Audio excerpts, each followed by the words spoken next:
Bueno, pues continuamos con esta mesa. En esta mesa tenemos algunos perfiles individuales. Tenemos, como comentábamos ayer, algunas mesas con ponencias temáticas que integrarán un libro colectivo y otras mesas con perfiles individuales como esta. La mesa se titula Profesoras y autoras del programa interdisciplinario de estudios de la mujer. Y quizá los nombres de las profesoras de quienes van a hablar las colegas, pues no son no son los nombres que siempre se asocian con los orígenes del pie, que son Lourdes Arrizpe y Elena Urrutia. La decisión que Saúl y yo tomamos se debe a que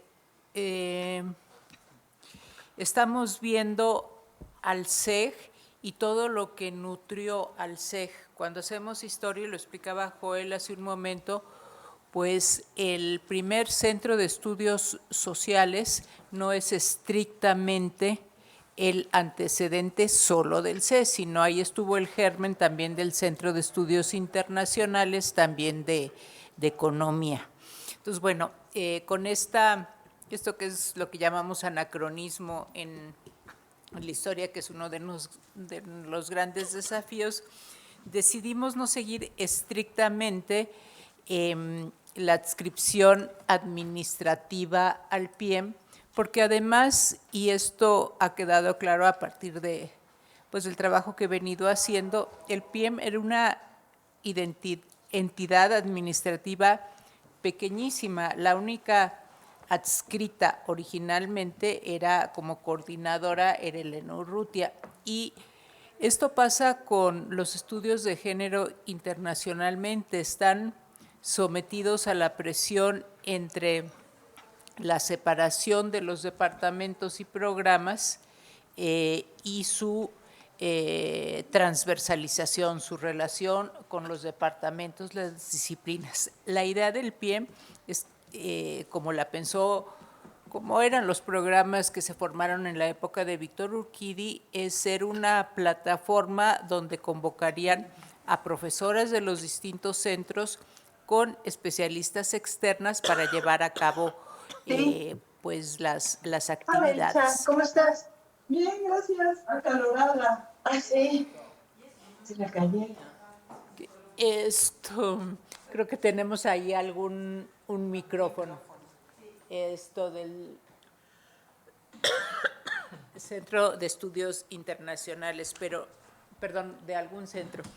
Pero a lo que iba esto, perdón, también es cierto que el PIEM tuvo se llamaba Consejo Directivo en sus primeros tiempos, sí, donde pues cabe mencionar a Orlandina, estuvo ahí presente, también estuvo Vania, no estaba entre las primeras, estuvo Vivian Brachet y estuvo Flora, también estuvo Giner de los Ríos, de parte del colegio, Rodolfo Stavenhage. Pero, digamos, ayer hablé un poquito de lo poco que he logrado identificar y sobre todo trabajar para armar un relato sobre la primera etapa del PIEN. Y aquí lo que hicimos fue tener una mayor diversidad con autoras que publicaron en el PIEM y también profesoras que estuvieron involucradas pues en el PIEM desde el principio. Orlandina pues quedó más ubicada con el CES porque fue directora del CES, Luz Helena, bueno, que ella es ahora ponente, pero también esto podría estar entre las autoras del PIEM. Pero bueno, tuvimos además que, por razones de tiempo y espacio, restringirnos a solo cinco presentaciones y con la idea de justo de ver cómo el PIEM tuvo relación con espacios académicos dentro y fuera del colegio. Hasta aquí me voy a detener porque ya me extendí y pues vamos a seguir el orden de la mesa. Voy a presentar en primer lugar a la profesora Liliana Arkovska. Las presentaciones son muy breves, no les quiero quitar tiempo de su ponencia. La profesora Arkovska está adscrita al Centro de Estudios de Asia y África de nuestra institución y ha hecho importantísimas traducciones de obras literarias del chino y también es intérprete simultáneo. Muchas gracias, Liliana, por estar con nosotras. Al contrario, profesora, quiero de veras agradecerle a usted y al doctor por invitarme. Desde que recibí el primer correo para participar en este gran proyecto, lo primero me puse muy nerviosa y luego muy contenta. Nerviosa básicamente porque, bueno, esta es una gran institución. Contenta porque finalmente voy a tener un poco de tiempo, no voy a abusar de su tiempo para hablar de una profesora que efectivamente hoy en día… No se oye. Efectivamente hablamos de la fundación de nuestro nuevo centro… El micrófono, Liliana, creo que estaba apagado, entonces no oyó Flora. Perdón, gracias. Disculpen, por favor. Bueno, di gracias a los dos profesores por la invitación, por el honor de estar aquí en este importante evento y por tener la oportunidad de hablar de mi profesora Flora Botton. En este caso, la invitación, y el doctor fue muy específico, que me concentre en el PIEM y que me concentre en el SEC. Sin embargo, no suelo ser tan obediente. Entonces espero que, bueno, por supuesto que voy a resaltar lo que yo sé con la ayuda de mi profesora Flora Botton, pero también quiero enfatizar, como lo acaba de decir usted, doctora, finalmente el Colegio de México yo creo que sí son centros separados, pero todos los centros inciden en la formación de esta gran institución, desde diferentes perspectivas de estudio, economía, demografía, en este caso, por supuesto, CES, etcétera. Y el SEA no es aunque de pronto parecemos los exóticos de esta institución, creo que podemos mucho contribuir a cada uno de los campos de investigación. Hoy en la mañana, perdonen, no pude estar mucho, yo tengo clases en la mañana, pero finalmente lo que escuché, yo creo que China tiene mucho que decir en cuestiones del aborto, planificación familiar, etcétera, etcétera. Y en eso nuestro centro, el SEA, pues ha hecho los pininos y quien lo ha hecho es Flora Botton. Un poco para divertirnos, me van a permitir pasar una especie de collage. Finalmente, recordar es vivir. Y son fotos que la misma profesora Flora Botton me proporcionó, que hablan un poco de la formación del nuestro SEA, pero también el del PIEM, con todos los colegas que en los 70s y desde entonces contribuyeron en la formación de lo que hoy tenemos como el SEC y hoy tenemos como el Centro de Estudios de Asia y África. Prometo ser muy corta, breve, justo para dejar algo de tiempo para… no sé por qué no quiere avanzar. Perdón. Usted me dice. Bueno, quiero decir, sí, es un gran placer participar en este evento. Sí, listo. Gracias, doctor. Muchísimas gracias. Vamos a pasarlos rápido. Estos son las fotos de las primeras generaciones que conformaron SEA con la ayuda. Van a reconocer a muchos colegas que pasaron por esta institución. Algunos de ellos están todavía con nosotros y algunos ya no están. Esto ya lo dije, voy a ser rápida. Las personas hacen las instituciones, pero también las instituciones moldean a las personas. Y ese es el caso de nuestro colegio, que desde su nacimiento se colocó a la vanguardia de muchos campos de estudio, generando, conforme las necesidades del país, nuevos programas y centros de estudio e investigación. Generar conocimiento sobre temas de actualidad desde la perspectiva de México y América Latina, en campos de diversas ciencias sociales y humanidades. Producir y difundir conocimientos que contribuyan a comprender, analizar y ofrecer soluciones a los grandes males que aquejan la región y el mundo fue y es la misión de nuestro Colegio de México. Son muchos los personajes, presidentes, profesores e investigadores que a lo largo de 80 y más años ha contribuido en contornear el rostro de esta gran institución académica, líder en México y Latinoamérica. Hoy quiero hablar de Flora Botton. Sé que me ve, pero está guapísima en la foto. Quiero hablar de Flora Botton Beja, una de las fundadoras de PIEM, que hace 2 años, con el apoyo de nuestra actual presidenta, la doctora Silvia Gheorghiuli, se convirtió en el Centro de Estudios de Género, mismo que el día de hoy nos reúne en este foro sobre las mujeres de las generaciones constructoras del Colmex. Aquí están algunas fotos del collage.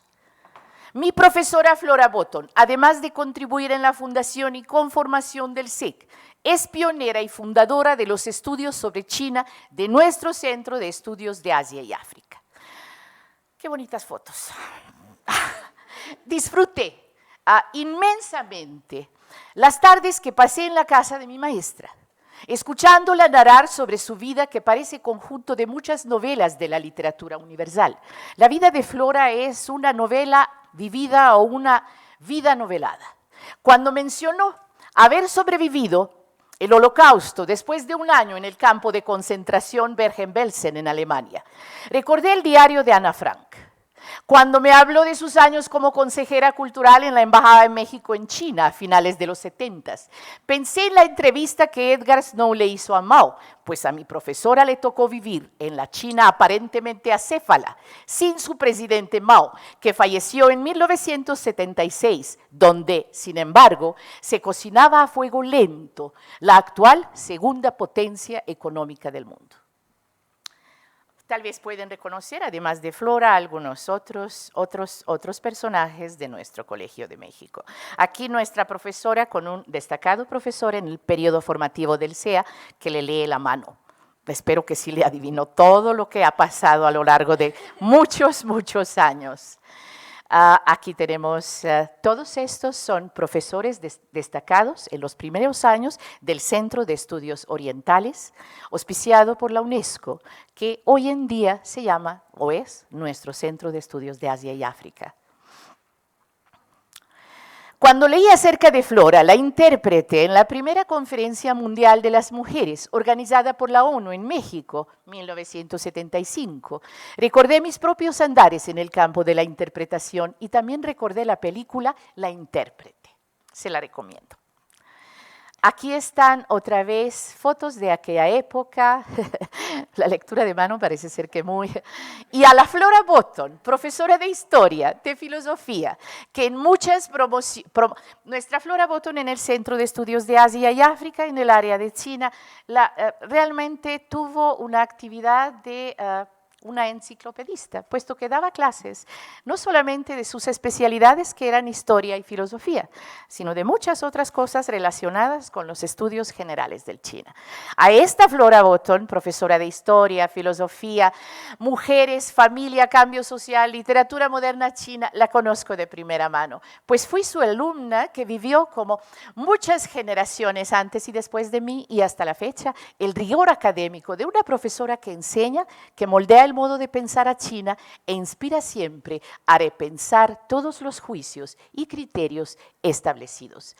Flora Botton es muy famosa en China como profesora de filosofía y también es conocida feminista en China, puesto que su nombre, Bai Peilan, ha estado en conferencias y en seminarios en la República Popular China dedicados a estudios de la mujer, donde los chinos durante mucho tiempo estuvieron en la vanguardia, por lo menos en el aspecto legislativo y discursivo.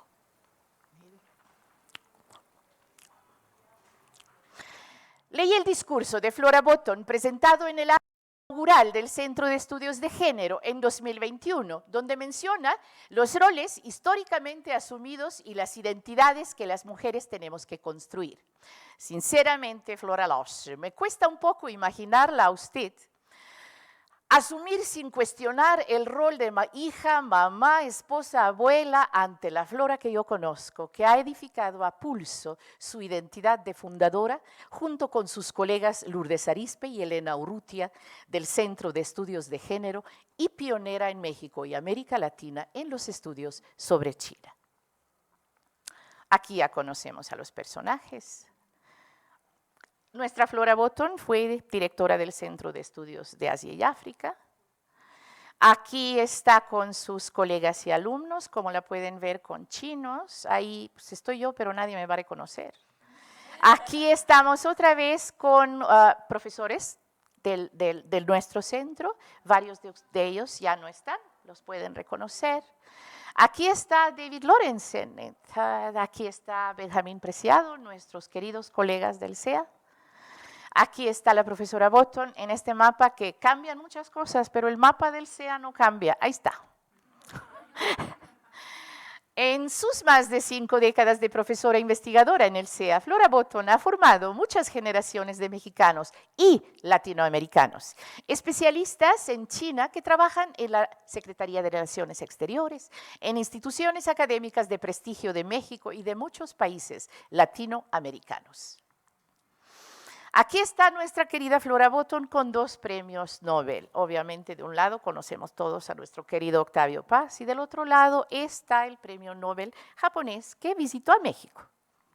Aquí están otros colegas del colegio, Russell May, los que se acuerdan, los que estuvieron aquí años, junto con Flora Botton. Aquí está Flora en China durante su estancia de estudio en la Universidad Renmin, traducción Universidad del Pueblo, donde justo estudió y posteriormente publicó bajo el mismo techo, estudió la familia y el cambio social a raíz de la política de la reforma y la apertura en la República Popular China.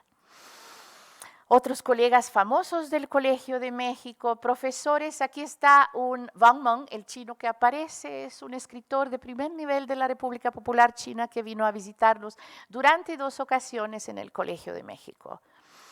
Diversos eventos de Flora Botton con los colegas aquí en nuestro Colmex, estudiantes, profesores. Aquí está nuestra querida Elena Urrutia junto con Flora.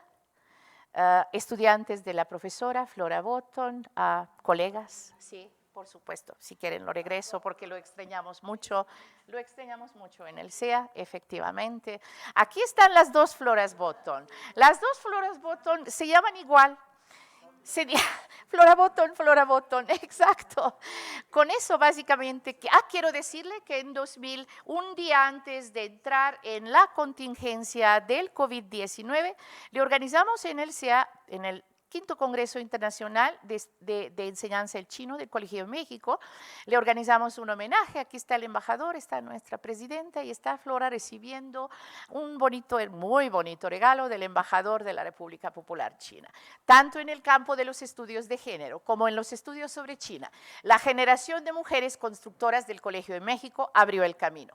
Ahora nos toca a nosotras y a las futuras generaciones seguir construyendo conocimiento y generando propuestas y soluciones a los grandes temas del mundo desde el español y desde el Colegio de México. Gracias.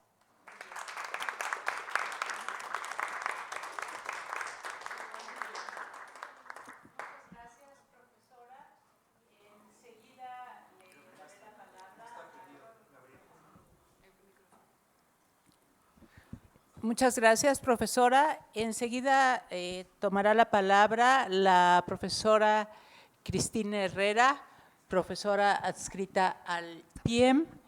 Ella es autora de numerosas obras, investigaciones sobre violencia de género y su libro más reciente se llama Mujer que sabe soldar.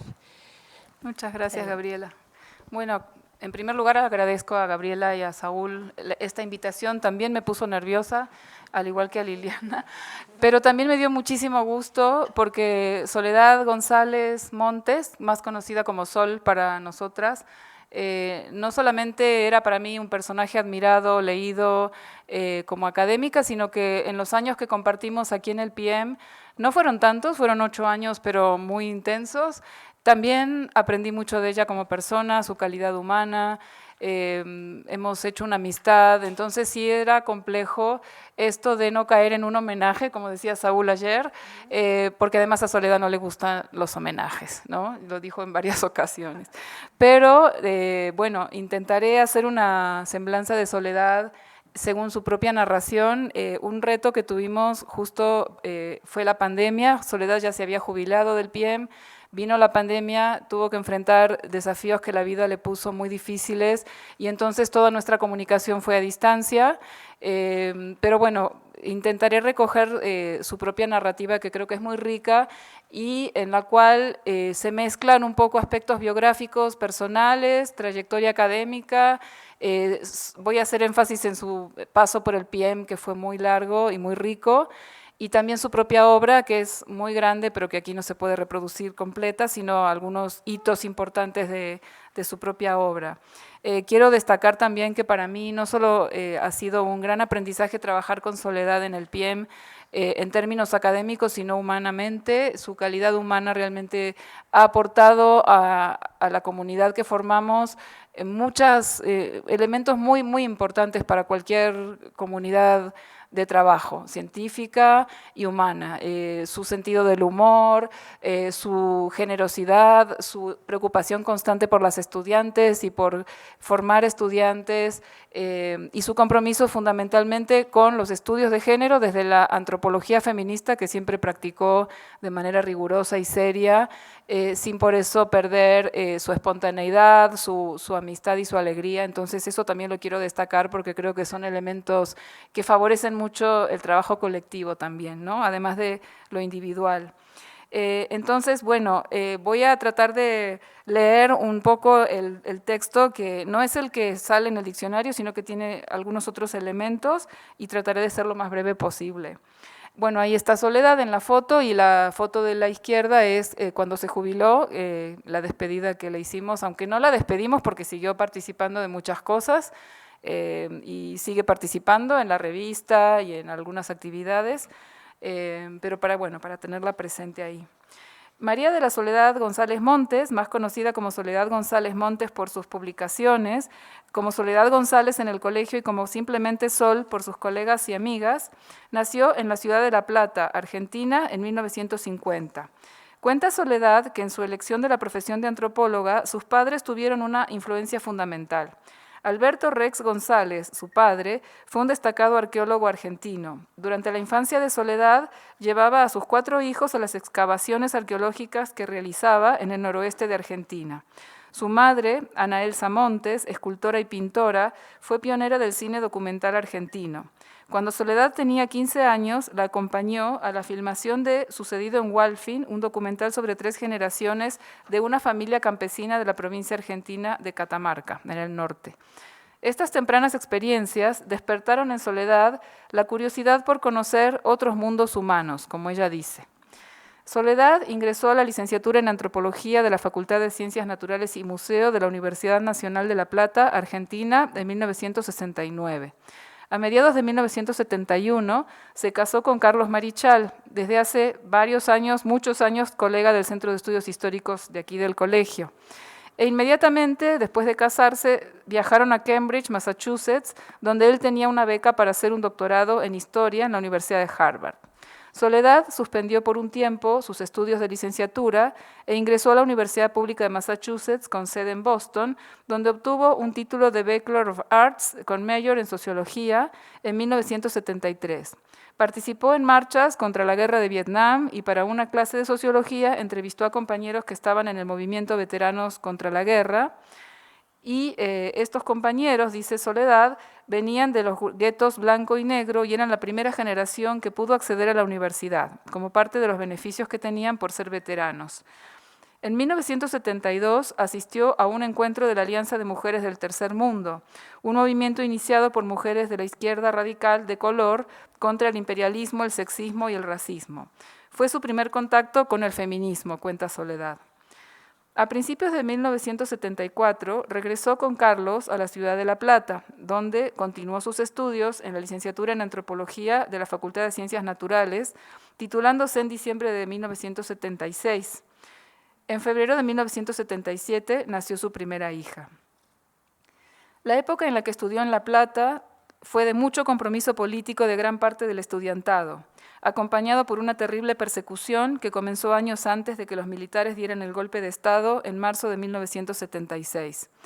Dice Soledad que en su facultad hay 80 muertos y desaparecidos sobre un total de 300 estudiantes en ese tiempo.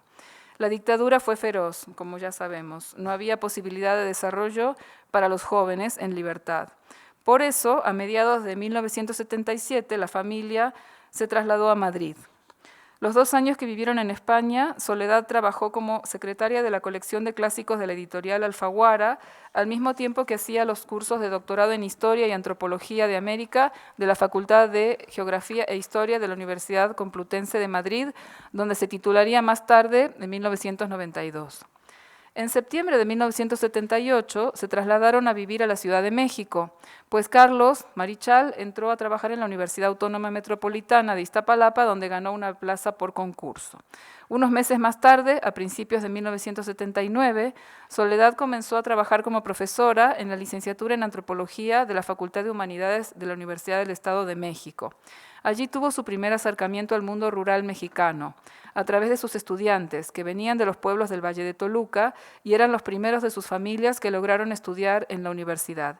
Esto lo destaco porque es un tema que a Soledad le resulta muy sensible. Las generaciones que logran estudiar en la universidad por primera vez, y ella siempre ha estado apoyando a estos estudiantes. Ella narra cómo aprendió de ellos sobre el mundo campesino e indígena, desde la importancia que tienen las fiestas colectivas para la identidad comunitaria hasta cómo funciona el sistema político mexicano, y la historia de personajes como Rubén Jaramillo, Lucio Cabañas y Genaro Vázquez, a quienes sus alumnos admiraban. En octubre de 1981 nació su segunda hija. Paralelamente a su labor docente en la UAM, se me pasó el tiempo, hizo la maestría en Antropología Social en la Universidad Iberoamericana. Fue buscando asesoría para esta tesis que llegó al Colegio de México, donde estaba buscando a Mila Davasant, historiadora del Centro de Estudios Históricos, porque había publicado algunos aspectos de la historia del Valle de Toluca, región en la que ella trabajaba. Así fue como entró al PIEM, porque la profesora Bazant le recomendó hablar con Lourdes Arizpe, que fue una de las primeras antropólogas mexicanas en hacer investigación sobre mujeres campesinas e indígenas. Lourdes dirigió su tesis y la invitó a participar también en varios seminarios del PIEM, donde ella también publicó su primer artículo sobre violencia contra las mujeres campesinas en el libro Presencia y Transparencia. Desde 1986 fue becaria de investigación del PIEM, también como apoyo a su tesis, también coordinó el taller sobre mujeres rurales que Lourdes Arizpe dejó para irse a dirigir el Museo de Culturas Populares junto con Vania Sales. Desde que el PIEM estableció el programa de financiamiento a investigaciones sobre mujeres y género, también Soledad fue parte de este programa apoyando a las estudiantes que estaban haciendo tesis sobre género y luego apoyándolas a publicar sus resultados en varios libros colectivos que ayer se mencionaron y en la colección Género, Cultura y Sociedad. También participó activamente en el programa Salud Reproductiva y Sociedad, que se inició en el 93 y donde participaba el PIEM, el CEDUA y profesoras del Centro de Estudios Sociológicos también, donde ella participó también con algunas investigaciones. Ya sé que tengo poco tiempo y me gustaría poder hablar más, pero voy a ser desobediente también. Coordinó el Seminario Multidisciplinario e Interinstitucional Salud y Derechos Reproductivos en Zonas Indígenas de México, del cual salió también otro número de Salud Reproductiva y Sociedad, como memorias de ese seminario. También hizo una investigación sobre mujeres rurales de Cuetzalan, Puebla, y de ahí salió también una serie de investigaciones que están en Ideología y Práctica en Delitos Cometidos contra Mujeres. Estas son sus publicaciones.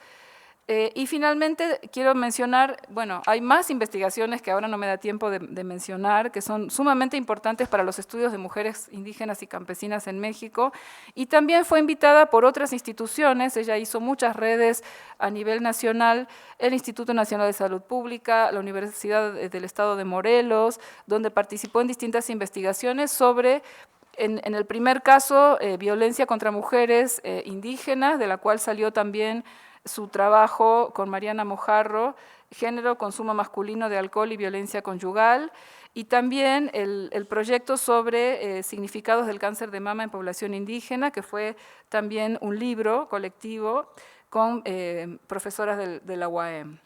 Pues tuve que ser muy breve, invito a que también lean luego la semblanza, pero también quisiera no dejar pasar la ocasión para hablar también de cualidades que Soledad aportó, no solo, o sea, yo creo que fue una pieza fundamental para el PIEM porque estuvo desde muy temprano, no fue una de las fundadoras, pero casi lo fue porque estuvo desde muy temprano colaborando, y aportó a la consolidación del programa y a que hoy tengamos un centro de estudios de género, que era un gran sueño de Soledad también, y también sus aspectos humanos, que creo que también son destacables. Ya mencioné su gran compromiso con las estudiantes, con promoverlas, con invitarlas a foros, con invitarlas a publicar. Siempre fue una preocupación muy importante. Otro tema que ella nunca quitó el dedo del renglón era sobre no descuidar el tema de mujeres rurales en México, mujeres indígenas. Cada vez que surgía la ocasión de tener una plaza nueva para el PIEM o de incluso cuando ingresaban generaciones nuevas a la maestría de estudios de género, no dejar de lado este tema. Siempre era muy terca, como dice su esposo, como son todas las argentinas, según él. En este tema insistió siempre con no quitar el dedo del renglón, y también era un poco una visionaria de lo que hoy se llama la interseccionalidad. No estaba de moda todavía ese concepto, pero todo el tiempo en cursos de tesis, en cursos, en asesorías de tesis, la escuchábamos hablar siempre de no se puede hablar del género aisladamente, siempre hay que hablar de cómo se intersecta con la desigualdad étnica y racial, con la clase social. O sea, eran temas que Soledad ya estaba discutiendo mucho antes de que se pusieran de moda estos enfoques, ¿no? También su espíritu ecuánime y colaborativo no le impidió tener esas posturas firmes. Yo recuerdo cuando se convirtió el PIEM en PIE, no le gustó mucho la idea de cambiar el nombre, porque a pesar de que Soledad tenía una visión muy clara de los estudios de género como no solo de la mujer, no solo de las mujeres y menos de la mujer, como si hubiera una esencia femenina, y en sus investigaciones aplicaba mucho esta idea y también las masculinidades. Sin embargo, le parecía que eliminar la palabra mujer podía invisibilizar un poco algo que para ella era muy entrañable, que era el PIEM. O sea, el PIEM, ella estuvo todo el tiempo en el PIEM, que era Estudios de la Mujer, y sí se jubiló justo cuando cambiamos a género, ¿no? Entonces sí manifestó, pero también tenía esa postura abierta de reconocer, bueno, hay que avanzar en las nuevas ideas, entonces está bien, en el mundo se están cambiando a estudios de género, ¿no? Entonces ella siempre tenía estas ideas muy claras, ¿no? Y también quiero destacar su modestia, porque Soledad, a pesar de haber sido tan influyente para muchas estudiantes y colegas, pues no le gustaba mucho la pasarela, y cada vez que quisimos hacer algún homenaje después de su jubilación no quería. Entonces, en algún momento lo haremos, esperemos que pronto pueda regresar presencialmente, y pues quiero agradecer a Soledad, si nos está escuchando o nos escuchará después, pues todos sus años de aportes fundamentales a los estudios de género, insistiendo en la antropología feminista comprometida, y también su gran aporte a la formación de jóvenes, ¿no? Que eso es un rasgo que quiero destacar. Y muchas gracias también por su calidez humana. Gracias.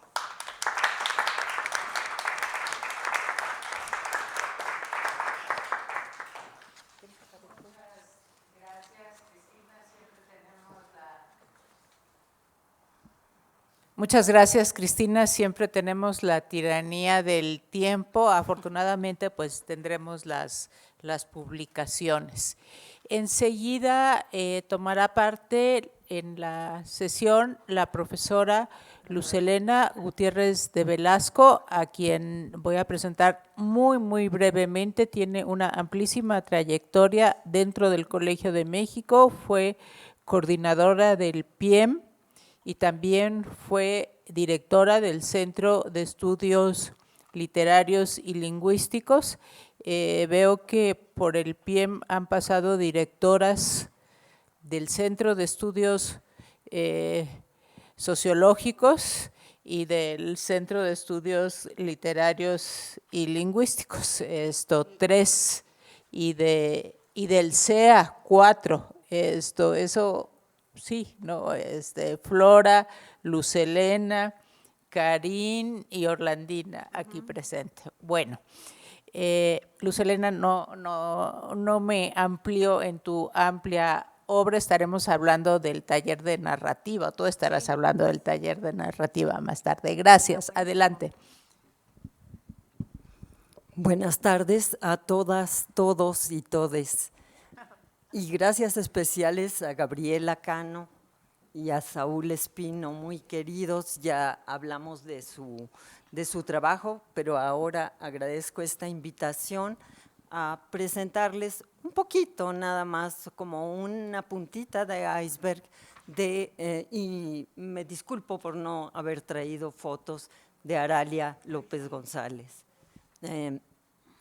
Antes de empezar a hablar de Aralia, quisiera decir que en el PM o en la formación del PM, además de, digamos, de esas figuras que son ahora tan recordadas como Elena Urrutia y Mercedes Barquet, cada quien armó su constelación de heroínas.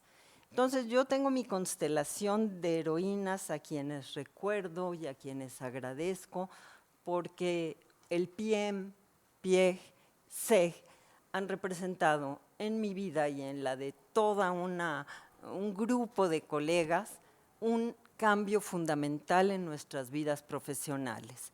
Ha sido realmente podríamos decir, una columna vertebral en nuestras vidas profesionales y que hasta el día de hoy continúa siendo algo que tiene una importancia destacada para nosotras.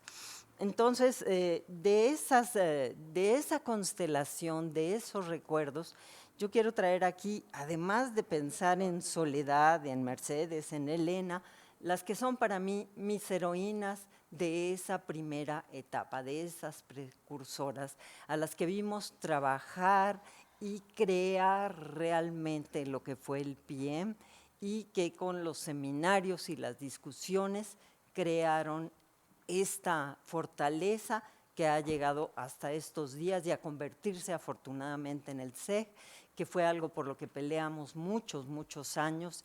Primero peleamos por la maestría, después y en colaboración muy estrecha con Soledad. Podemos decir que Soledad también fue de las que hizo ese programa que representó el comienzo de la maestría en el PM. Pero heroínas así grandes y verdaderas, pues yo pienso en Flora Botton, indiscutiblemente, en María Luisa Tarrés, que está aquí presente y a la que yo reconozco como esa figura de las primeras precursoras que dieron en esos primeros talleres un impulso muy grande al PM, y por supuesto Orlandina de Oliveira. Esas son de las figuras de las que se encuentran con nosotras, que podemos seguir reconociendo como esas heroínas, pero hay otras que para mí son las inolvidables, de las que uno no se puede desprender a lo largo de su vida y a lo largo de su cotidianidad, que es el caso para mí y en mi caso personal de Brígida García, que está siempre presente en lo que yo hago, y también el recuerdo inmarcesible de Vania Salles. Es decir, que fueron compañeras, amigas, en lo profesional, en lo familiar, siempre cercanas. Luego, por otro lado, pues quiero dejar también aquí un recuerdo de los hombres que fueron muy activos en los trabajos que hemos hecho durante estos años. Claro que además de Juan Guillermo Figueroa, se encontraban Nelson Minelo y Claudio Stern, que fueron figuras que siempre estuvieron al lado nuestro. Por otro lado, ya hablaremos de mis colegas muy queridas en la literatura y en sus contribuciones. No voy a mencionarlas ahora aquí, pero sí quiero hablar de 3 recuerdos míos de esta constelación de la que les hablo, en la que en la formación de la fuerza y la fortaleza del PM para mí son importantes. Una es Dalia Barrera Basols, que es de las grandes pioneras en el estudio de las mujeres y la política, de la participación política de las mujeres. Ella realmente hizo un trabajo indudable con respecto a ese conocimiento de cómo las mujeres se fueron filtrando en las alcaldías, en la batalla política. Por otro lado, quisiera mencionar otros dos nombres, el de Irma Saucedo y Marta Torres, porque las dos podemos considerarlas como de estas grandes pioneras en el estudio de la violencia en contra de las mujeres, que fueron las que iniciaron todos estos estudios en el PIEM. Había otros textos de otras colegas que también trabajaron violencia, pero que se dedicaran así tan intensamente, pues está la figura de Irma, que hizo ese estudio de prevalencia sobre la violencia. Y bueno, y no dejo de mencionar a todo el equipo de la unidad de documentación, que para mí fue también una gran ayuda, y está aquí Camelia, a quien le doy un fuerte abrazo. Y ya me pongo a hablar de Aralia, porque Aralia, de hecho, cuando hablamos de precursoras, hay nombres que no aparecen, y un nombre que no aparece es el de Aralia, por el hecho de haber sido yo diría, esas voces soterradas que estuvo siempre presente en los seminarios, en los talleres y muy cercana de Elena Urrutia. ¿Por qué? Porque Aralia tenía esa inteligencia, esa capacidad de organización y esa potencia para entender el feminismo y para entender que había llegado el momento de estudiar en México lo que somos las mujeres, las condiciones de vida de las mujeres y, por supuesto, qué estábamos escribiendo y qué escriben las mujeres en México. Por lo tanto, muy rápidamente les leo algo de esta ficha, que es una ficha muy cortita de esta profesora Aralia López González, que nació en Cuba de padres españoles, Francisco y Pastora, exiliados en La Habana a causa de la guerra civil en España. Vivió en compañía de sus hermanas, Zaida, Ondina y Nereida. Como ven, estaba rodeada de la poesía en su infancia. En Cuba realizó sus primeros estudios y culminó su formación básica en psicología, antes del inicio de la Revolución en la Universidad Privada Santo Tomás de Villanueva. En su práctica profesional colaboró en la fundación de la primera clínica infantil en Cuba y trabajó en ese hospital infantil. Con una beca, Aralia vino a México en el año de 1959 con el fin de estudiar una especialidad en psicoterapia infantil en el Hospital Infantil de México con un doctor que se llamaba Velasco Alzaga, que era muy importante en aquel momento. Trabajó también en el Hospital Militar con eminentes profesionales, uno de ellos Santiago Genovés, y tuvo en ese momento dudas vocacionales y entonces cursó la licenciatura en Letras Hispánicas en la UNAM. Contrajo matrimonio con un psicoanalista muy famoso, dicen, y tuvo 2 hijos, Yareli y Fidel.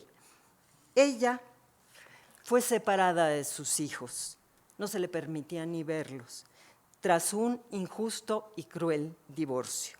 Migró entonces hacia Puerto Rico con su hermana Ondi, donde concluyó la maestría en literatura latinoamericana en la Universidad de Río Piedras. Defendió allí una tesis que es indudablemente pionera en los estudios de literatura en América Latina y en el campo de estudios de las mujeres, que se titula De la intimidad a la acción, la narrativa de escritoras latinoamericanas y su desarrollo, que luego sería publicada en la UAM en el año 85. Después de obtener el título, decidió regresar a México para cursar los estudios de doctorado en literatura hispánica en el Colegio de México y también para emprender la batalla para recuperar a sus hijos. Ahí tengo yo el honor de conocerla porque fue mi compañera de generación.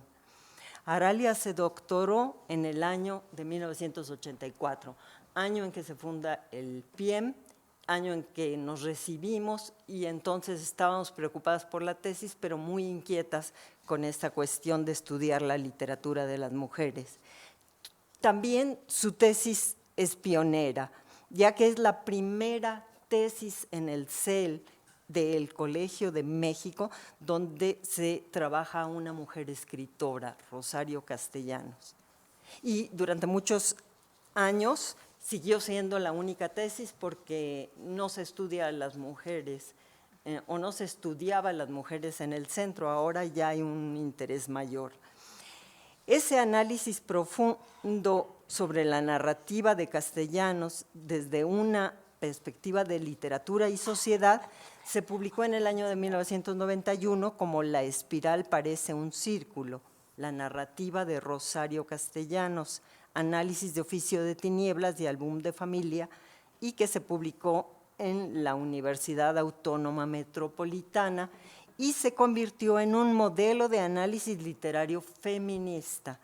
Participó en los trabajos del Seminario de Literatura Mexicana, coordinados por la doctora Ivette Jiménez de Báez en el CEL del Colegio de México.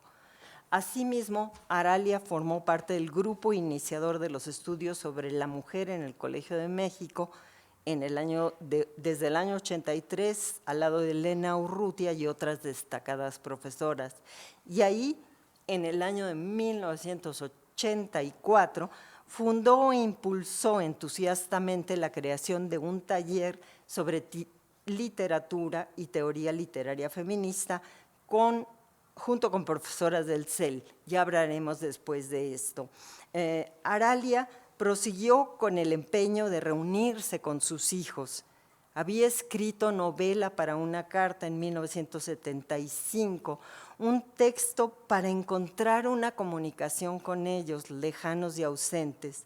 Por ello, la investigadora aceptó una invitación para trabajar en La Joya, en la Universidad de California, donde tanto la docencia como la investigación la aproximaron a los avances en la teoría y la crítica feminista de aquellos años.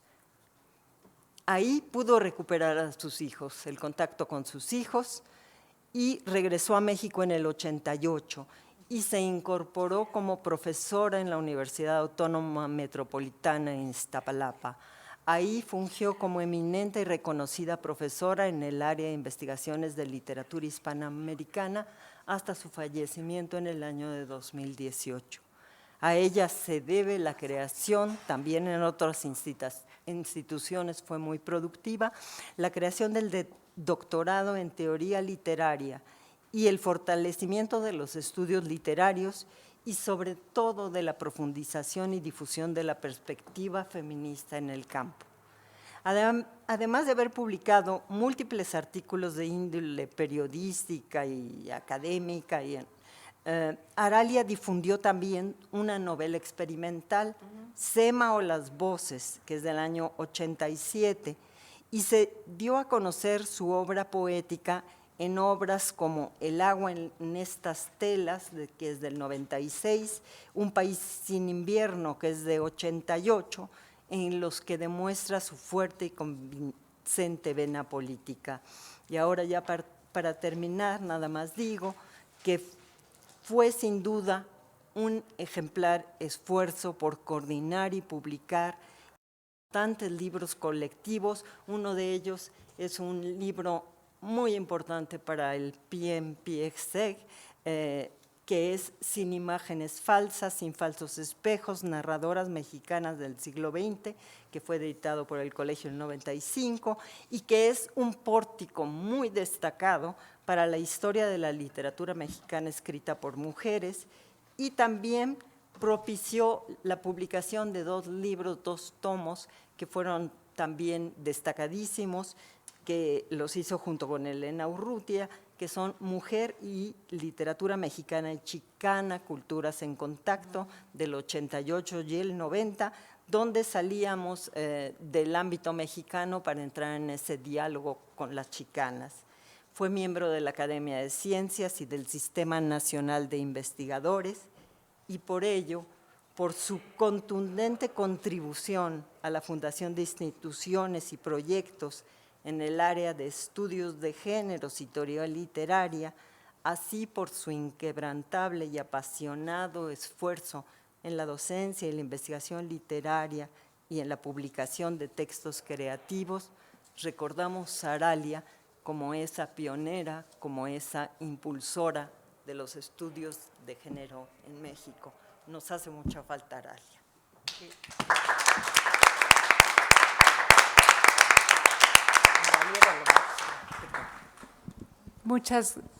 Muchas gracias, Luz Helena, por todos los nombres que nos has compartido y recordado. Y por supuesto por la evocación de Aralia.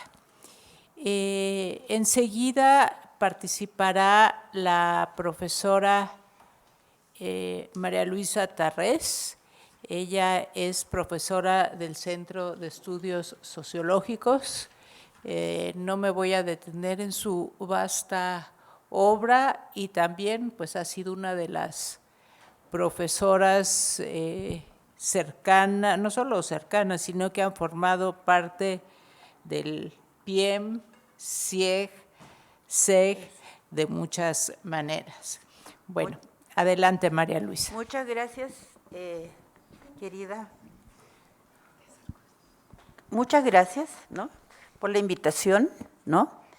Y también quizá por haberme solicitado hablar sobre Alejandra Masolo Grossona, tiene un apellido rarísimo, y tratar de entenderla, entender su currículum, entender su rechazo en un principio para que yo la entrevistara.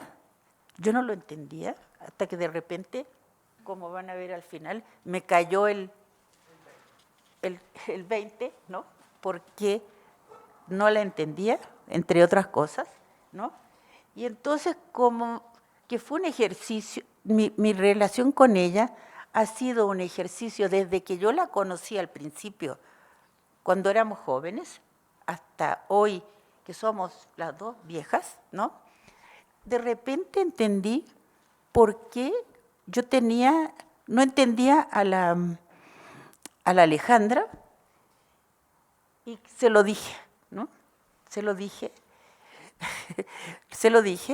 gracias a que nos encontramos en Nuevo León, en una conferencia que fue el último viaje que hizo Alejandra aquí a México, y nos encontramos con María Elena Chapa, que era muy amiga mía, ¿no?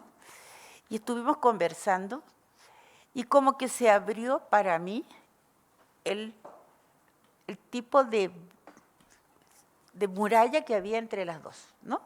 Como que no había una simpatía desde el principio, ¿no? Bueno, entonces seguí las instrucciones de Saúl, ¿no? ¿No? Seguí las instrucciones de Saúl, ¿no? Y debo decir que seguí todas las instrucciones, y la nota biográfica ella me la mandó. Tuvimos que hablar por internet, lo que fue muy difícil. Yo no tenía ni siquiera el correo de Alejandra, ¿no? Le pedí una foto y me mandó una foto de vieja, de esta edad, ¿no? Entonces yo le decía, no, pero mándame una foto de cuando estabas joven, cuando estábamos jóvenes, ¿no? Pero me dijo no, se negó. Bueno, en realidad fue un shock para mí verla en Nuevo León, ¿no? Porque Alejandra era una de las mujeres más bonitas que había en el PIEM, ¿no? Tenía una ropa preciosa que ella se hacía, o la mamá le enviaba desde Argentina, porque la mamá cosía, ¿no? Y le mandaba todas las cremas que inventaba la mamá para ella, ¿no? Entonces le mandaba como cosas. Entonces yo decía, qué locura, ¿no? Tan bonita que era y no quiere ser recordada. Bueno, de todas maneras, ahí puse la foto de Alejandra como está hoy, pero se negó ella. No sé, por ahí está, yo no tengo el coso, ¿no? Sí, por favor, hazlo tú, porque yo para eso soy pésima, ¿no? Ella, es ella, ¿no? ¿Ah? Muy distinta. ¿Qué dices tú? Sí, cómo ha cambiado mucho. Sí, pero era preciosa. Preciosa y nos dejaba a todas, nosotras todas andábamos vestidas así, ¿no? Sí, hasta casi como ahora, ¿no? Pero ella estaba siempre como recién bañada, recién pintada, llegaba con unos tacotes, ¿no? Wow, bueno. Entonces nos dejaba impresionada por la belleza. De todas maneras voy a leer la nota biográfica que yo hice con sacacorcho, porque fue, al principio no quería decir nada, y poco a poco me contó algo de su vida, de su currículum, me mandó un currículum absolutamente desordenado, ¿no? Porque mezclaba temas, bueno, mezcló todo. Lo mandé también ahí está, como base de mi trabajo, ¿no? Pero, bueno, la nota biográfica la voy a leer para no hacer larga las cosas. En realidad, lo de Aralia fue para mí muy... Te lo agradezco, querida Elena. Bueno, Alejandra Mazzolo es una socióloga, antropóloga, más bien antropóloga, socióloga, especialista en estudios urbanos, municipales y de género. Es profesora, colaboradora, fue profesora y colaboradora del Colegio de México, aunque nunca fue contratada, ¿no? Ella, de alguna manera, la hice especificar de que ella en realidad nunca, ella trabajó como profesora de los cursos de verano, básicamente, ¿no? No tanto como profesora del colegio, ¿no? Con alumnas del colegio ni del PIEM, ¿no? Ni de jefa de seminario y eso. Pero ella nació en Argentina, en una familia de ascendencia europea. Su padre, Mario Antonio Mazzolo, hijo de inmigrantes italianos, creció en la provincia de Santa Fe y fue técnico químico la mayor parte de su vida. Él fue gerente de la empresa Gas Estado. ¿Tú la conoces? Que la visitaba de vez en cuando porque se la pasaba en Santa Fe mientras Alejandra, ¿no? Vivía con su mamá, que era Lidia Grossona, hija de inmigrantes alemanes, que se dedicaba a la cosmetología y al hogar. En ese sentido, Alejandra sabía todos los trucos para estar con el cutis precioso. Mazzolo estudió la primaria y la secundaria en la ciudad de Buenos Aires, donde posteriormente se licenció en Ciencias Antropológicas por la Universidad de Buenos Aires. En 1968-69 fue becaria de la OEA, Organización de Estados Americanos, para estudiar antropología en la Universidad de California, Berkeley, en el área de sociología urbana. No se adaptó a Norteamérica, pero logró aprender inglés, idioma que le facilitó mucho su vida académica y laboral en diversos momentos. Conseguir apoyos internacionales para sus actividades de consultoría y participar en diversos congresos. De este modo, lo que yo deduzco es que lo que más sacó de su viaje a California no fue trabajar en el área de sociología urbana porque no se quedó. Según ella, había un profesor muy seco y se quedó, pero para aprender inglés, no tanto para aprender sociología. Entonces, tuvo la suerte en ese momento de hablar 2 idiomas que le han servido toda su vida. El italiano, que aprendió con su papá, y el inglés, ¿no?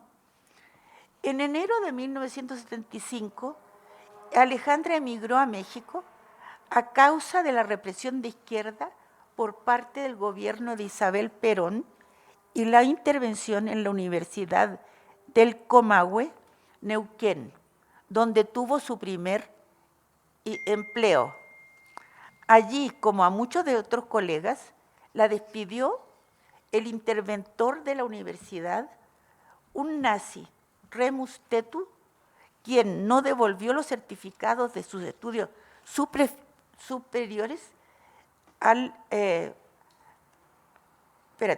la despidió el interventor un nazi llamado Remus Tetu, quien no devolvió los certificados de sus estudios superiores a los académicos, de tal manera que los echó de la universidad, pero sin que ellos pudieran tener su título, ¿no? Se los escondió, ¿no? En esto, Alejandra me escribió que por favor lo dijera, porque era la primera vez que lo había dicho. Bueno, cuando la mayor parte de la planta de profesores fue despedida y algunos fueron desaparecidos, Alejandra se mudó a la Ciudad de México. Aquí tuvo el primer contacto con el Colegio de México gracias a su amiga Susana de Valle. Muchos de ustedes la conocieron. También argentina, quien era profesora en esta institución, ¿no? Y trabajaba en el Centro de Asia y África del Norte, ¿no?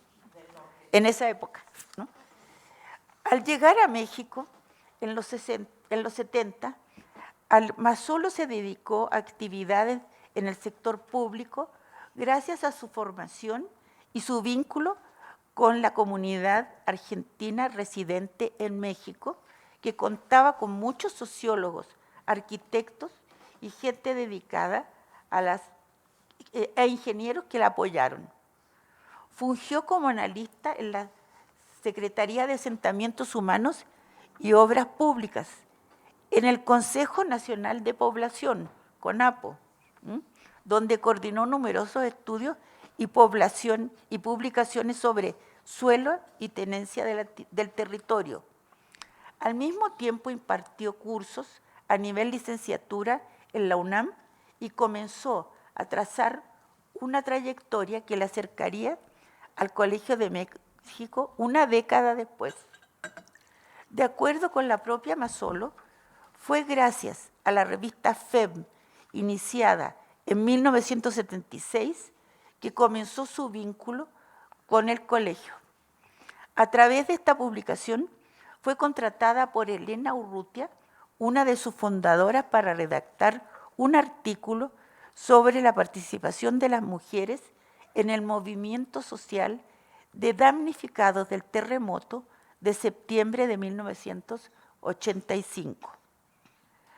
Por el conocimiento que adquirió en la administración pública mexicana sobre temas relacionados con el urbanismo y las ciudades, Mazzolo fue la candidata ideal para la redacción de dicho texto, publicado en FEM como Vecindad y Cotidianidad Heridas, y convertido en el libro Participación Social, Reconstrucción y Mujer, el sismo de 1985, publicado en 1987.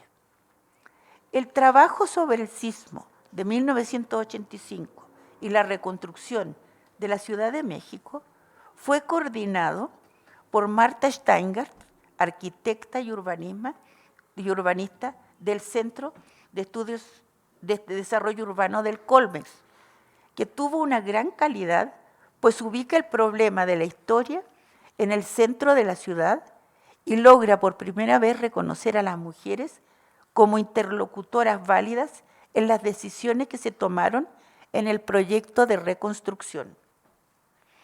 Ellas se convirtieron en las gestoras más activas para lograr la construcción de la vivienda, gestionar los trámites con las autoridades, cumplir con los acuerdos y ejecución de las obras que los distintos grupos organizados habían acordado con las autoridades, las empresas y los propietarios de los inmuebles, así como obtener créditos para la autoconstrucción y reconstrucción.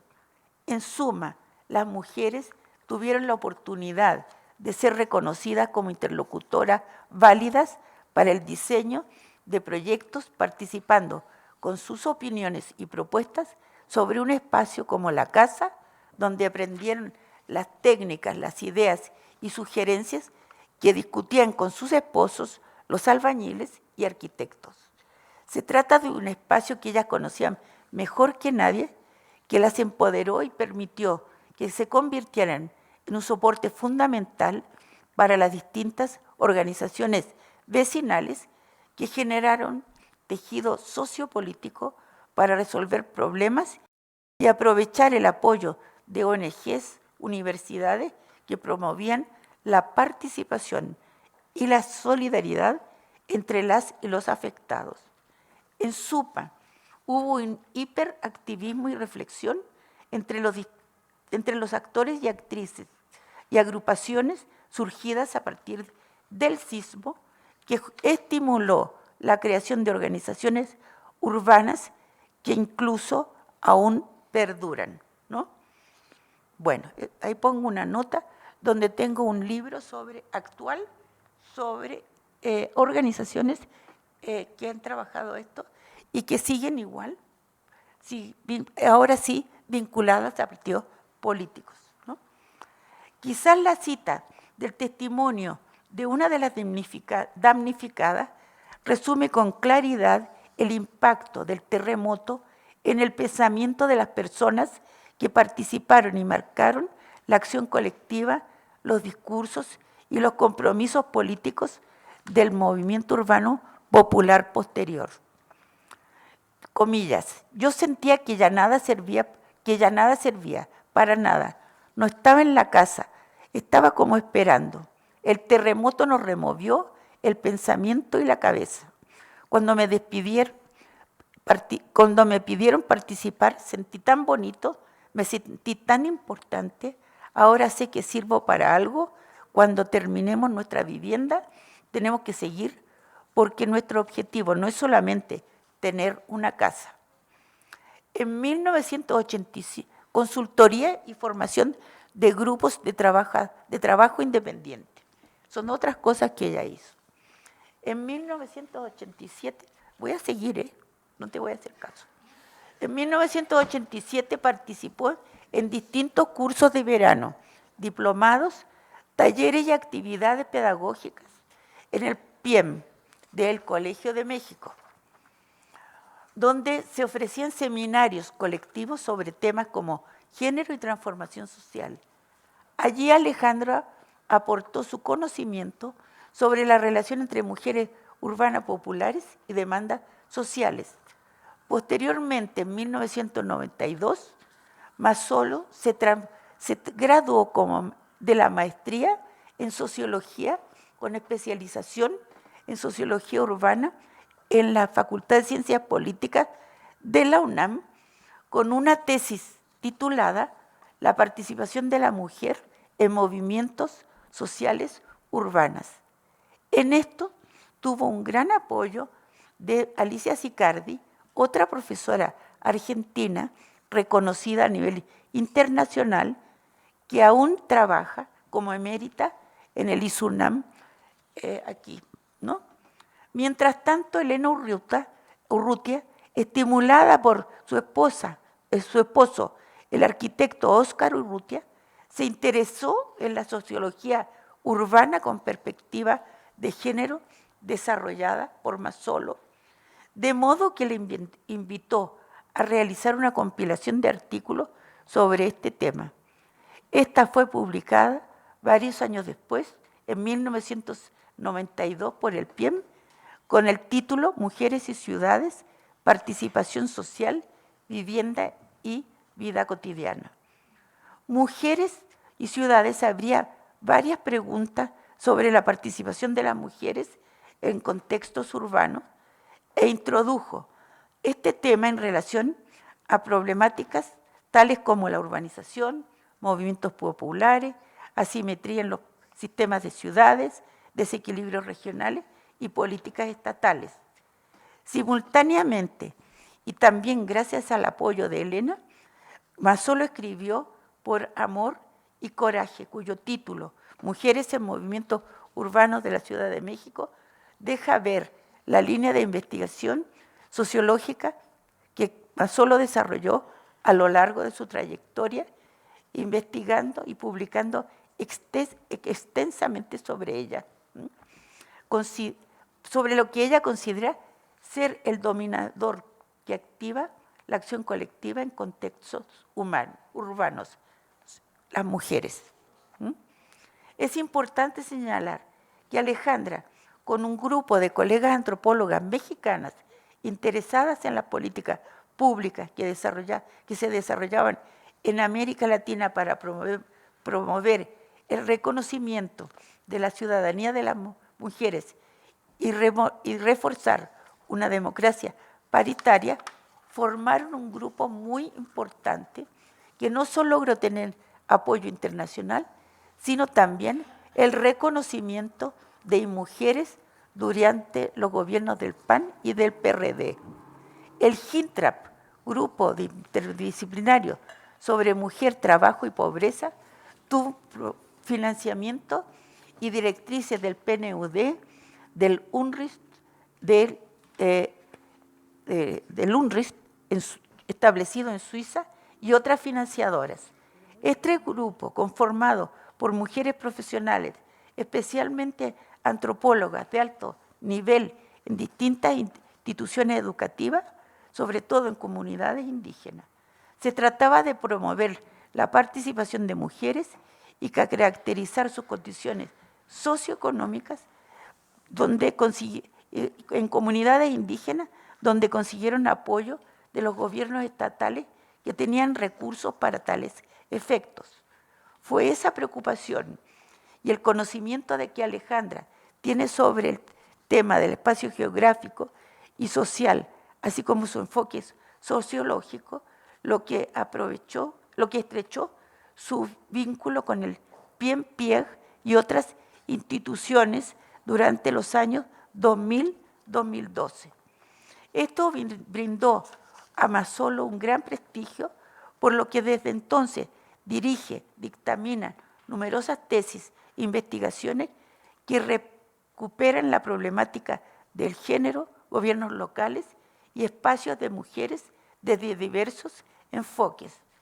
Bueno, además de la labor docente que no se limita al Colegio de México, Alejandra ha trabajado internacionalmente en actividades de consultoría en Estados Unidos, Centroamérica, República Dominicana, Colombia, Ecuador, Chile, Uruguay, para diversas instituciones tales como UNIFEM, INSTRAP, PNUD, ONU Mujeres y agencias internacionales de cooperación descentralizada.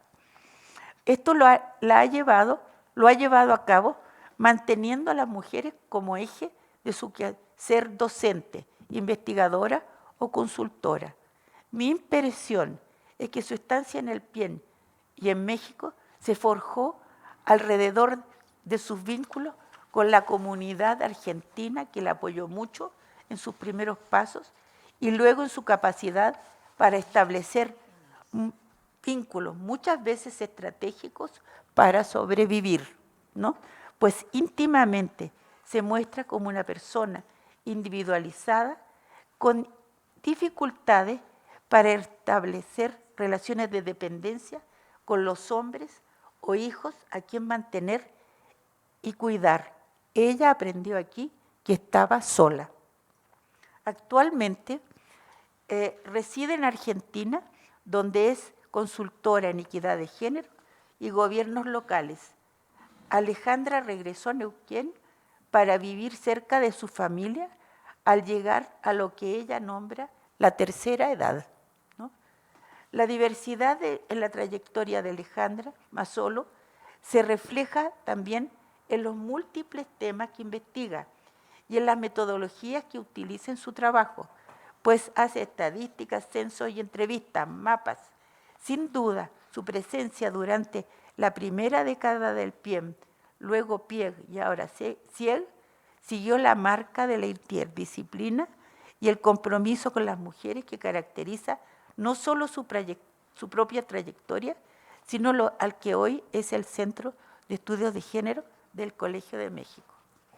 Alejandra se incorporó a la Universidad Autónoma de Unidad Iztapalapa como profesora de investigadora, donde permaneció hasta su jubilación en 1998. Por fin Alejandra logró tener papeles que acreditan sus estudios y también el reconocimiento de sus años de trabajo en esa institución, lo que le ayudó a jubilarse.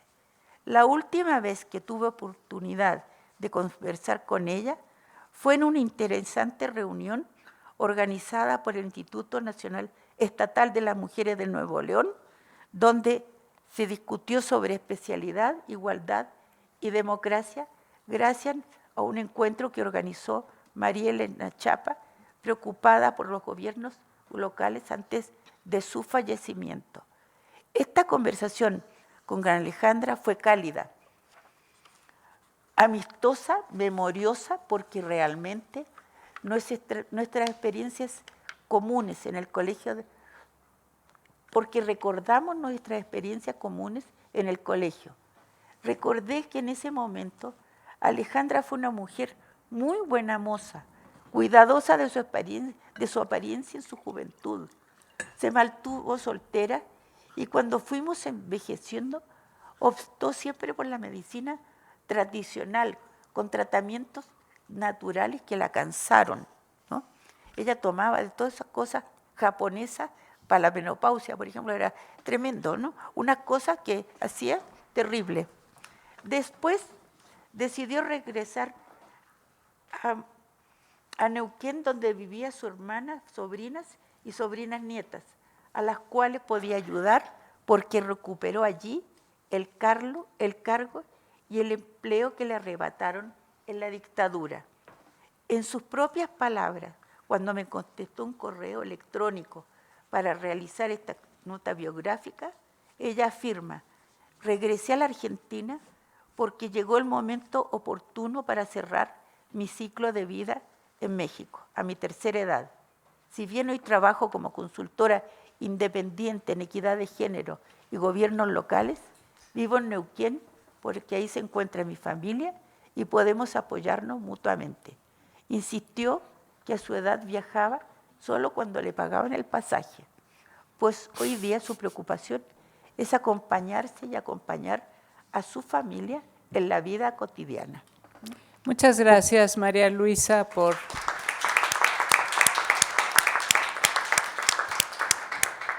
el ensayo sobre Alejandra Mazzolo.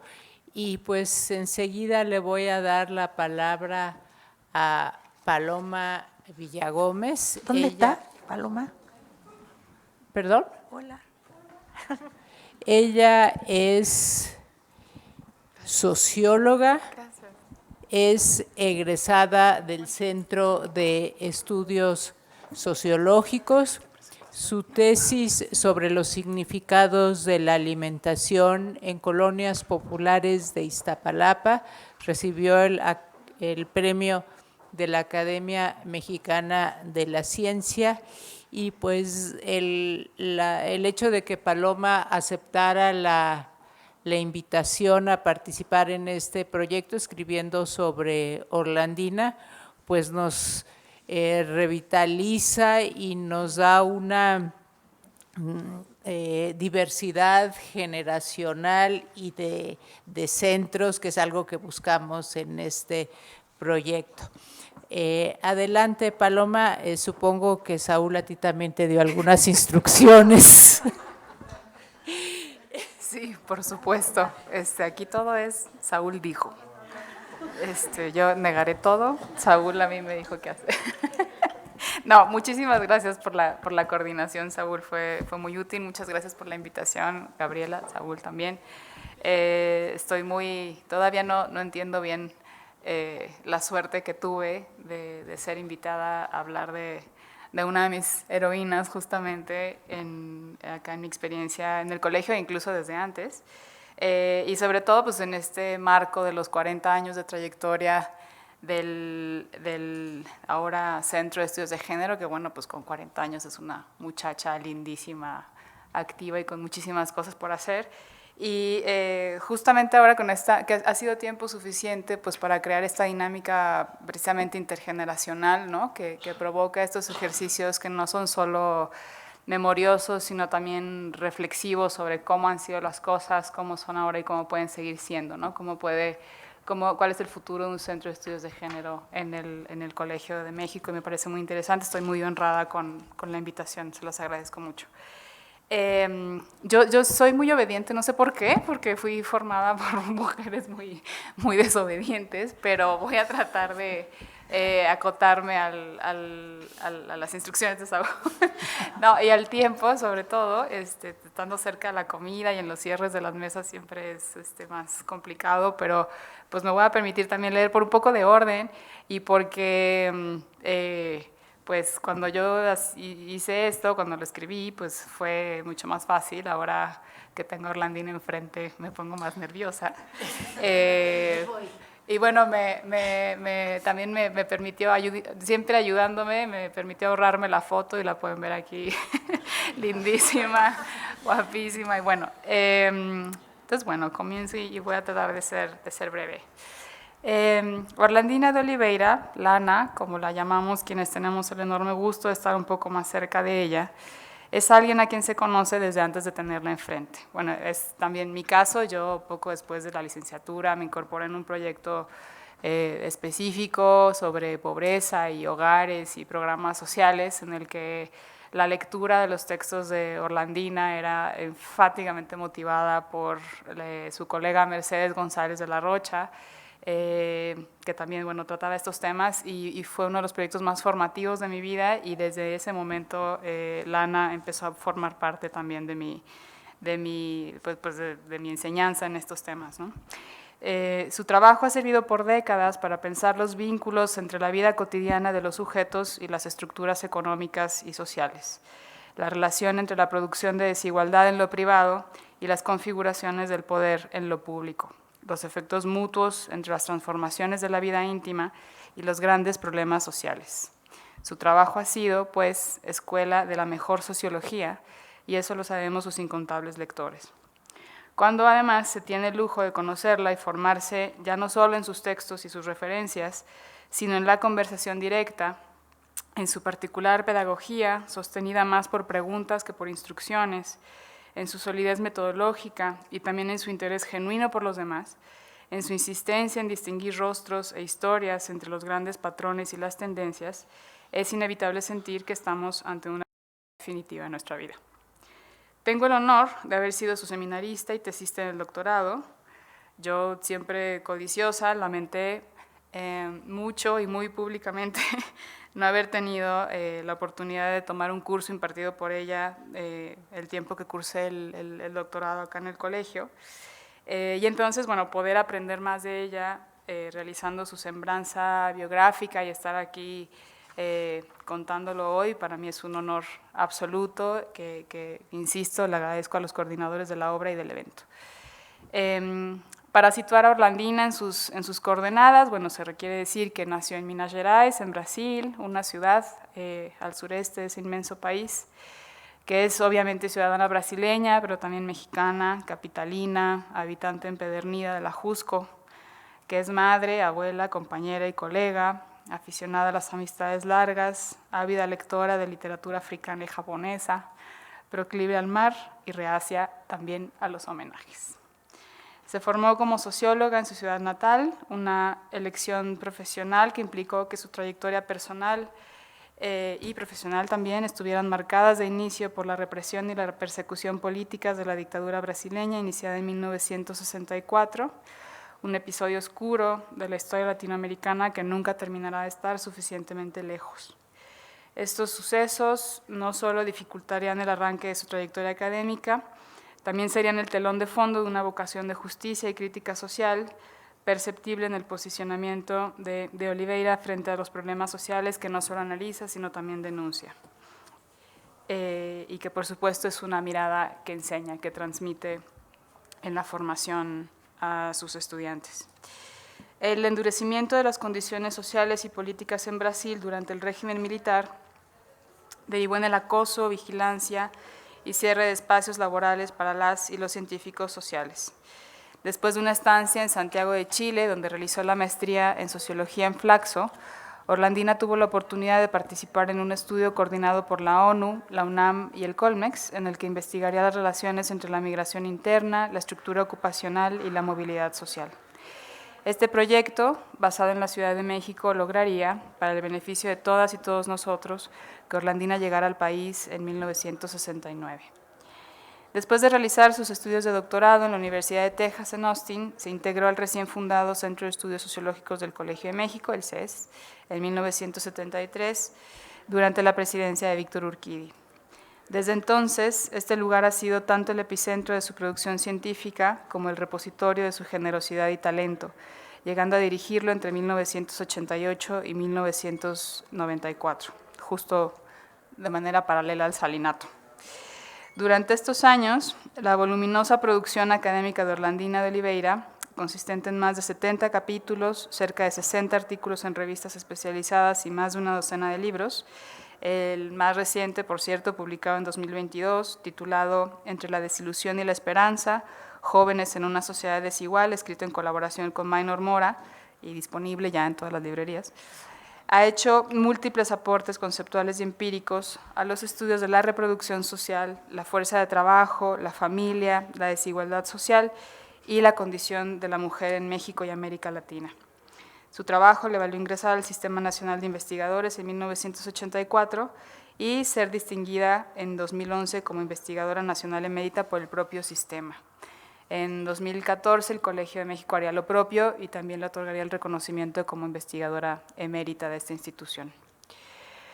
Como profesora investigadora del CES, Lana ha entregado a este espacio su talento, inteligencia, vocación crítica y sensibilidad durante estas casi 5 décadas. Además de contribuir a formar el centro, participó en la fundación y consolidación de su doctorado en Ciencia Social. También colaboró, como ya se ha mencionado, en la etapa inicial del Programa Interdisciplinario de Estudios de la Mujer en 1983. En esos años, su interés por vincular las transformaciones macroestructurales en el mercado de trabajo con los cambios en la organización de la reproducción social implicó colocar en el centro de sus inquietudes a las unidades domésticas y dentro de ellas a las transformaciones y persistencias que experimentaba la posición de las mujeres. Esta mirada resultaría fundamental para la formación de un programa académico que asumiría como misión analizar y elaborar una crítica política a la construcción sociohistórica del lugar de las mujeres en la sociedad.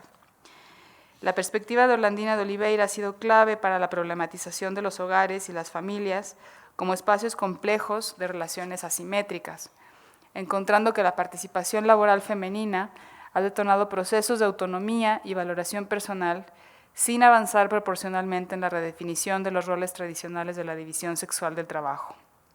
Más aún, sus estudios han mostrado cómo la feminización del mercado de trabajo converge con la precarización generalizada de los empleos, reflejada, entre otros, en procesos de segregación ocupacional y discriminación salarial en contra de las mujeres.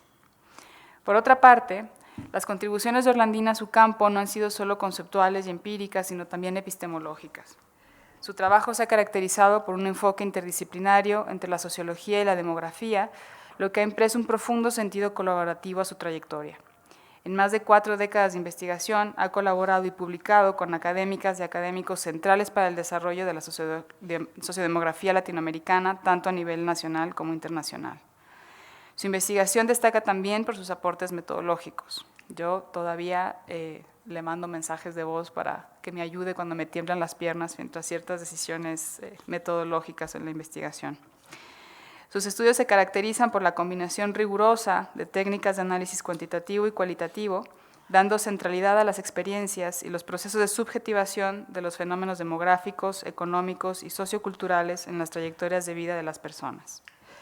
De igual manera, los planteamientos conceptuales y metodológicos de sus investigaciones reconstruyen recorridos entre el nivel macro y microsocial, entre los cambios económicos macroestructurales y las trayectorias personales, teniendo la unidad doméstica como instancia mediadora con dinámicas propias de conflicto y colaboración. Finalmente, en la mirada sociológica de la doctora de Oliveira, la comparación en el espacio y el tiempo tiene un lugar fundamental para el análisis procesual y relacional de los fenómenos, dimensiones que con apabullante frecuencia dejamos de lado en el quehacer sociológico cotidiano. Como parte de las preguntas que fueron sugeridas por Saúl para la elaboración de estas presentaciones, más allá de la elaboración de las semblanzas biográficas para el diccionario, nos sugería reflexionar sobre las dificultades que habíamos tenido para escribir la semblanza, y uno de los subtemas, digamos, era esta capacidad o incapacidad de distanciamiento objetivo y de la posibilidad de haber escrito un texto sobrio, dada la inversión emocional que había en nuestra relación con la persona de la que estábamos hablando, ¿no? Y yo dije, esto lo escribió por mí. Seguro, seguro esto lo escribió por mi entrada en el diccionario. Pero de verdad que yo traté de hacer un esfuerzo por ser más observadora que admiradora en esa entrada, pero bueno, la posibilidad de pensarlo en este momento también me permitió elaborar un poco más sobre eso. Lo que les he contado, bueno, evidentemente va a estar en el diccionario, y Orlandina tiene su propia entrada en Wikipedia, digamos, ¿no? O sea, eso lo podrían ver ahí.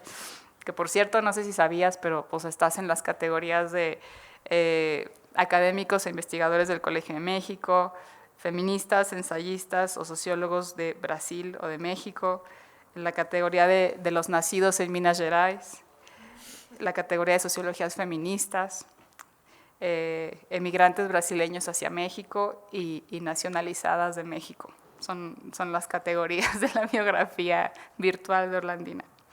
Y bueno, su ficha definitivamente presenta una fotografía fidedigna, incompleta mucho, pero fidedigna al fin. Pero como puede apreciarse, su trabajo continúa. Orlandina permanece inquieta, activa, y sobre todo algo que destaco en nuestras conversaciones es que está en un constante replanteamiento de sus propias posturas, en una revisión permanente de sí misma y del abordaje con el que se ha aproximado a ciertos temas, y en los cambios que podría hacer a su propia mirada incluso ahora. En mi caso, tratar de delimitar y contener esa fuerza vital en un minúsculo retrato biográfico enfrentó, evidentemente, las dificultades inherentes a la continuidad, al seguir deviniendo de Orlandina. Haber accedido a su obra, indagar sus huellas en distintas instancias y conversar reposadamente con ella, ya fuese al amparo de la sobremesa o en nuestras largas sesiones de asesoría, en las que resolvíamos los temas de la tesis en 15 minutos y todo lo demás se lo dedicábamos a temas personales, hondos, que Orlandina siempre trató con interés, con comprensión y solidaridad, por la que le estaré siempre muy agradecida. Hizo que mi contribución a su semblanza fuese compleja, pero también absolutamente entrañable. Como les decía al principio, yo sigo sorprendida de haber tenido esta suerte, y bueno, traté de responder al llamado con la altura requerida. Sin embargo, tratar de fijar su vida y pensamiento, distinguir qué incluir y qué dejar fuera, qué peso dar en la semblanza a sus inquietudes recientes frente al conocimiento que ha ido asentando durante décadas, y especialmente cómo retratar la trayectoria de una mujer académica de su tiempo y quizás de todos los tiempos, haciendo justicia a su trabajo científico, pero sin dedicar un espacio igualmente justo a las dificultades de la conciliación con lo privado, siendo además un tema motivo de buena parte de su producción académica, fue sin duda complicado. Yo confieso que tuve que vencer repetidamente la tentación de escribir sobre un conjunto de circunstancias y eventos que me parecía que reflejaban la compleja relación de lo íntimo con lo público, la fragilidad del balance entre la vida familiar y la académica y la densidad de la trama afectiva que se teje entre estos dos mundos, pues en aras de aprovechar mejor, entrecomilladísimamente esto de mejor, el breve espacio de la semblanza. Me costaba mucho trabajo entender qué destacar. Y considero que ejercicios justamente como el diccionario, que están orientados a pensar los aportes públicos de quienes indefectiblemente los desarrollan en los entretelones de sus vidas privadas, precisamente puede contribuir a la valoración de esta intersección en las trayectorias profesionales de las mujeres. Orlandina de Oliveira, sin duda alguna, ha hecho su parte en esta labor de entrelazamiento de lo personal con lo público, la raíz de lo político, algo que quizás generaciones más jóvenes enuncian con la facilidad y la convicción de lo obvio, pero que otras lo aprendimos con el acompañamiento de muchas mujeres, entre ellas Lana. Me congratulo de que, a pesar de su modestia y de su reticencia a la posteridad, estemos aquí para celebrarlo. Muchas gracias.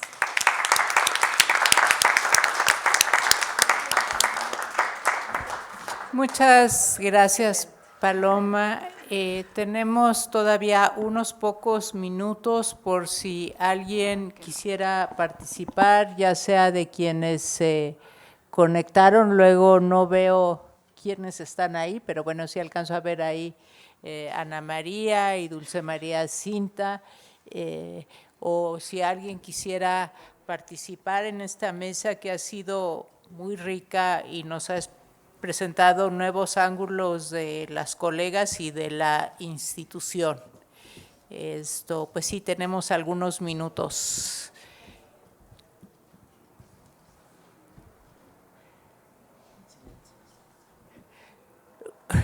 Tenemos un silencio, ya nos dio calor, creo que estamos a 30 grados. Y Yo digo algo. Sí, gracias, Lana. No agradecer a las ponentes, porque yo pensaba que iban a leer lo que habían escrito para el diccionario, y yo me di cuenta ahora que todas hicieron trabajo adicional. Eso es muy valoroso y hay que reconocerlo. Entonces, muchas gracias a todas por el esfuerzo que han hecho. Gracias.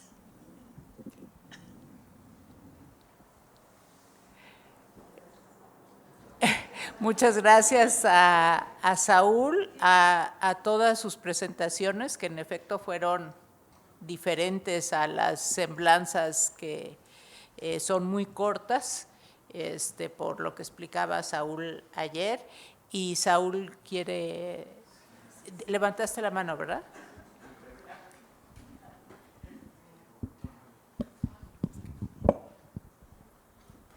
Muchas gracias.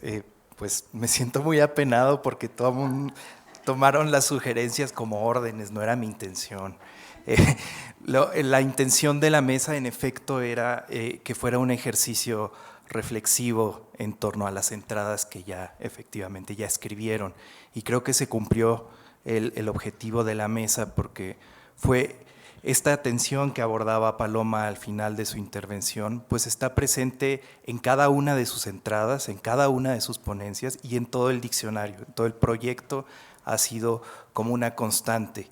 Y yo, creo que eso no se resuelve, ¿no? La tensión entre lo que decía ayer del homenaje, la objetividad y todo, no se resuelve y no hay pretensión de resolverla, sino era nada más como una orientación para tener una conversación, pero coincido con Gabriela en que fue muy rico y además creo que también se cumplió otro de los objetivos que habíamos platicado Gabriela y yo, que era que estuvieran presentes otros nombres y otras historias distintas a las que tradicionalmente están relacionadas con el surgimiento del PIEM, y pues es una pena que la doctora Flora ya no esté en línea, pero seguramente también podría contribuir con algo, entonces habrá otras oportunidades para eso seguramente. Pues muchas gracias.